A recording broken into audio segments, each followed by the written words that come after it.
మహిళా కాంగ్రెస్ అధ్యక్షురాలు సునీతారావుకు జాతీయ మహిళా కాంగ్రెస్ షోకాజ్ నోటీసులు ఇచ్చింది. మరింత సమాచారం మా ప్రతినిధి తిరుపాల్ రెడ్డిని అడిగి తెలుసుకుందాం. తిరుపాల్, సునీతారావుకు నోటీసులపైన పూర్తి వివరాలేంటి?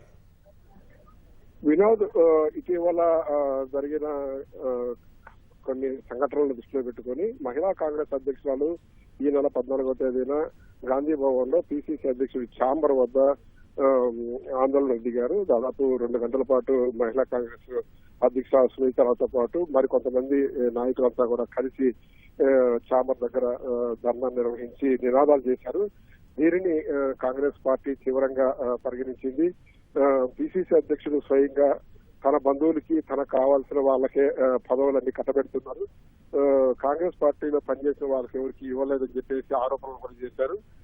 అదేవిధంగా కొన్ని ఛానళ్లకు కొన్ని మీడియా సంస్థలతో మాట్లాడుతూ కూడా పిసిసి అధ్యక్షుడి వ్యవహార తీరు పైన, అదేవిధంగా కాంగ్రెస్ పార్టీలో మరికొంత తీరు పైన కూడా విమర్శలు చేశారు. వీటన్నింటినీ దృష్టిలో పెట్టుకొని పిసిసి నుంచి నివేదిక తీసుకున్న తర్వాత మహిళా కాంగ్రెస్ జాతీయ అధ్యక్షురాలు అల్కాలాంబ ఈవేళ షోకాజ్ నోటీసు జారీ చేశారు. వారం రోజుల లోపల దీనికి సంబంధించి వివరణ ఇవ్వాలని, రాజపూర్వక వివరణ ఇవ్వాలని కోరారు.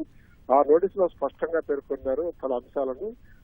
మహిళా కాంగ్రెస్ రాష్ట్ర అధ్యక్షురాలుగా ఉంటూ ఒక పిసిసి అధ్యక్షుడి ఛాంబర్ దగ్గర ధర్నా చేయడము క్రమశిక్షణ రాహిత్యం అని పేర్కొనడంతో పాటు సంస్థ పైన దుష్ప్రభావం కలిగేటట్టుగా వ్యవహరించారు.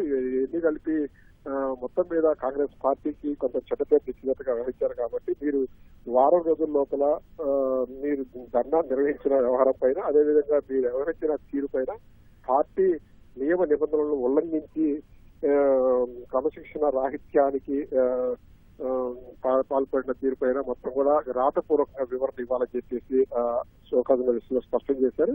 వారం రోజుల లోపల ఈ దగ్గర నుంచి వచ్చే షోకాజ్ నోటీసు వివరణను దృష్టిలో పెట్టుకొని ఆ తర్వాత ఎలాంటి చర్యలు తీసుకుంటారనేది వేచి చూడాల్సి ఉంది. ధన్యవాదాలు తిరుపాల్.